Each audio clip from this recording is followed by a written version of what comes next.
Hello, friends, and welcome back to Stories About Entitled People. Let's start our video with a story about a contentious divorce that led to a court battle over something as seemingly simple as school lunches. Here we go.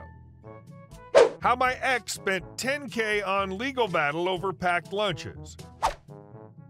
Contentious divorce with ex-wife. Got to experience a lot of the things that everyone experiences, but more so.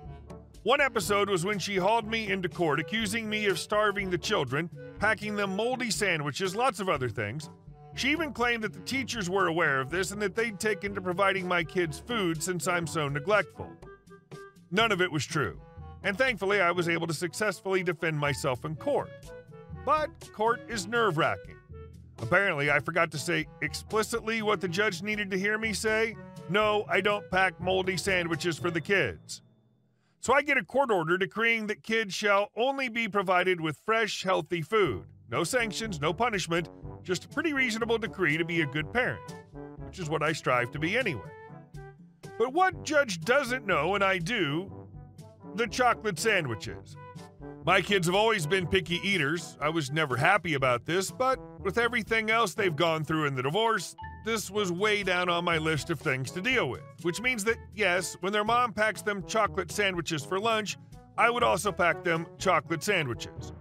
I'm not proud of it, but kids don't need to see conflict between their parents, and believe me, there have been other bigger parenting issues to deal with that I won't get into here. But now I have a court order to provide healthy food. I'm sure as heck not going to go back in front of that judge and try and argue that chocolate sandwiches count as fresh, healthy food. So I send an email to X explaining that the kids will be eating the free school lunches from now on. Note, free school lunches, which means kids were never in any danger, even if her accusations had been true. But when I tell her the kids will be eating school lunches from now on, she is very upset. Oh, but the kids are sensitive. There aren't options they will eat. How can you be so cruel? Can't you at least provide them with chocolate protein bars? You see, she knows what I've been packing them because it's exactly what she packs them. She didn't want me to change, she just wanted to get me in trouble. Also, it's impossible to understate how important control is to her. Denying the kids their special chocolate sandwiches is in line with denying them fresh water, or kidnapping them. Like, it's incredibly important to this woman that every little wish and desire of her children be granted, and to not humor them is, in her eyes, quite literally child abuse. Also, denying her control over what goes on in my house is very upsetting. But nope, and nope. Take me to court over the food I pack? I'm not packing food anymore. Duh. So I email with the court, not the judge, to make sure I have support for this school lunch plan. Yes, I do.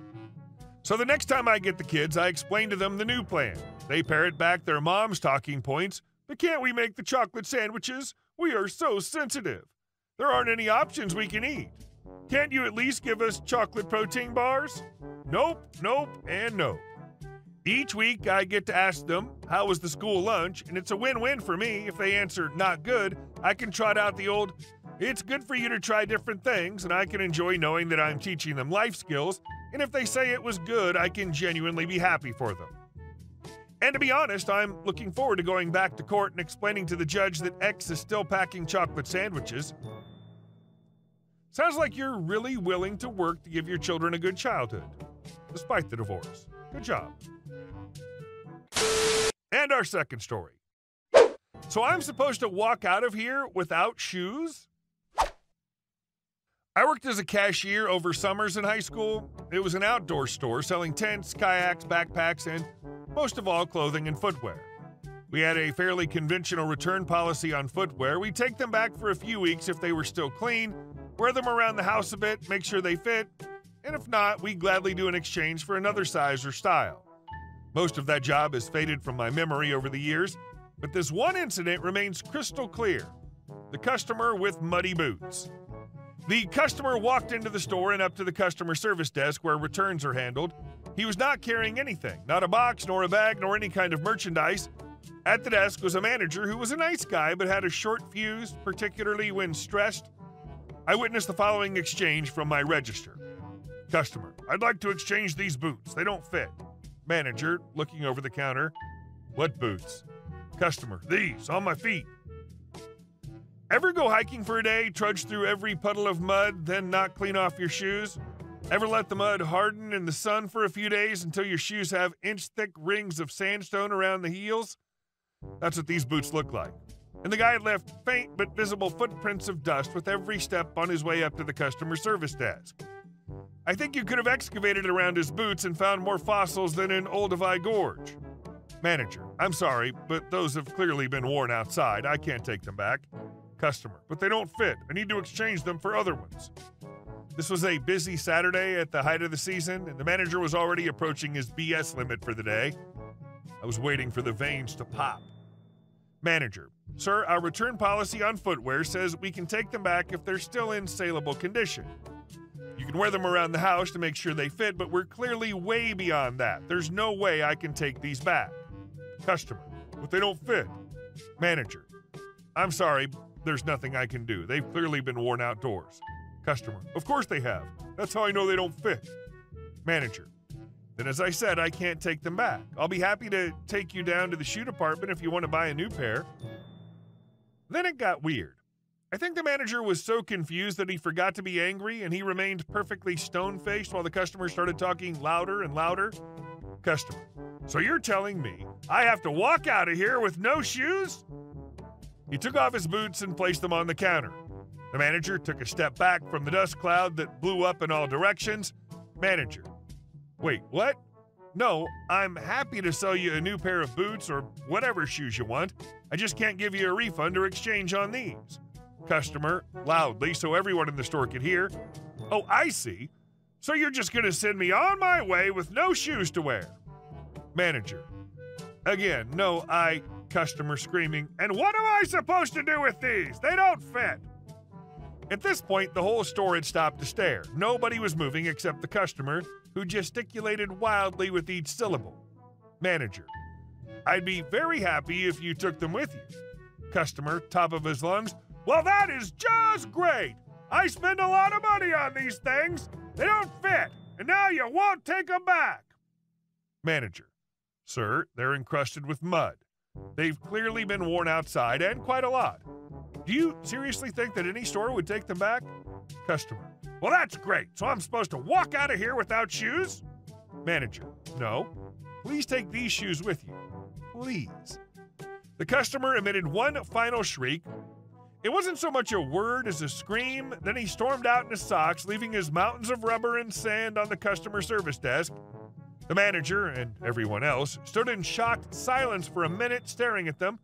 Then the manager picked up the phone and said over the PA, Manager, could someone please bring a garbage bag and broom to the customer service desk? Those shoes fit him just fine. He ruined them, and he knows it. That's why he left them behind like he did. He and his attitude can go on somewhere. And our next story. Entitled neighbor wants copy of grandma's will. When my grandmother was diagnosed with cancer, she opted for no treatment. She had watched her husband go through chemo, radiation, and surgery, and he was miserable the whole time. She didn't want that for herself. Her family supported her. Over the next year, she gifted items to family and friends, told us to write our names on the things we want, take what we wanted, etc. There were conditions. No, you can't have that. It's a family heirloom meant to go to Aunt and her kids, or to Dad and his kids. We all knew what those items were and who they were going to, so it was easily settled after she died. The house was inherited by my father, who very suddenly and unexpectedly passed away 2 weeks later. I inherited the house at that point. The next-door neighbor, we'll call him Todd, came over several times, upset that he and his kids, 21-year-old female, 19-year-old male, weren't invited to Grandma's funeral. There wasn't one. We were all too busy reeling from my father's death. Weren't presented with a copy of the will. It only included family members, and he knew Grandma loved his kids like her own. She didn't. She complained about them coming over all the time, stealing her water to fill their pool, and she had to tell them to stop calling her Grandma. He wanted to know if I would allow his kids to go through the house to see if there was anything they'd like to take to remember her by. Okay. First dude, my grandma died 4 weeks ago. And dude, my dad died 2 weeks ago. I thought he was awfully rude, but I offered to let him go through the boxes I'd packed that I was planning to donate, and he was offended. I mean, mortified. He said his daughter and son had their hearts set on some items that were family heirlooms, and I literally laughed at him. I explained they were family heirlooms and would be staying with me, and the 2 items had already gone home with my brother. He said my kids were her family, and she would have gifted those to them. They should have been included along with everything else when everything was divvied up. Keep in mind that none of us knew this guy or his kids other than the neighbors next door. They were never at any family gatherings that were held at her house, and the only time I ever heard her talk about them was when she was complaining about them, especially when she caught them using both her hoses to fill up their pool, and then came over complaining because she had put locks on the outdoor faucets. Luckily, Todd's house was in foreclosure, and he moved away about a year later. Edit. I want to clear a few things up. This happened a little over 10 years ago. We were all prepared for Grandma's passing, and while we were sad, we were also, but my dad's passing was unexpected and absolutely devastating. Todd brought up the subject 3 times in the year he lived next door, all within 2 weeks. This particular incident was the end of it.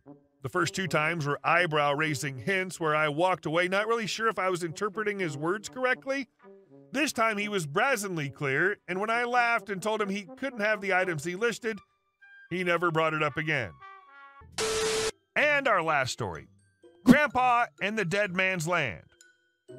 This happened when I was about 10 years old. My grandpa used to take care of one of his uncles. This man was in his late 70s, and due to an accident involving a machete and a huge blood loss, he was handicapped for life.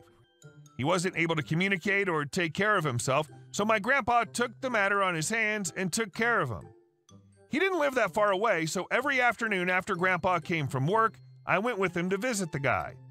He had a huge plot of land on a zone that lately became very urban and developed. After some time, Grandpa wasn't able to look after him anymore, so he decided to take him to a nursing home where he could get the medical attention he required. This wasn't cheap, so he asked for his cousins to chip in some money for the expenses. All of them came with sob stories about poverty and bullcrap, and no one gave a single coin. So my grandpa took the expenses and paid from his own pocket. Not surprisingly, a couple years later, the man died, and my grandpa buried him, again with his own money. Suddenly, all his sons, about 4 people, came to my grandpa asking about the land and what will he do with that. They reclaimed that the land was for them as directly successors, and my grandpa had nothing to do about it. Grandpa was mad, like insanely mad. Never seen him like that. Not only was he still grieving his dead uncle, but also he had to deal with a bunch of ambitious and greedy sons that let his father rot. So he met all of them and proposed to sell the land and share the money. He said that he only wanted back the cost to bury the man and the rest of the money would be given to them. All of them accepted and signed some sort of contract to give my grandpa the rights to sell the land for whatever price he considered better. I'm not that good with measures, but the land was something around 50 meters by 100 meters, filled with trees mostly. He sold that land for something around $200 in the early 2000s. The funeral costs were around $150, so each of the sons got about $10 to $15 in money from his father. They tried to reclaim, to blame my grandpa of some bullcrap, to sue him, but alas, they have signed all the document giving him the rights to sell the plot. Now there's a beautiful housing project in the plot. Sadly, they cut down all the trees where I used to play and pick fruit. We've never seen the greedy sons for good. Grandpa's a good man. Never wanted the land, he just wanted his uncle to rest in peace. Too bad he didn't sell it to you for that $200. That'd really just pissed him off. Hey guys, thank you all for watching the video. I'll see you in the next one.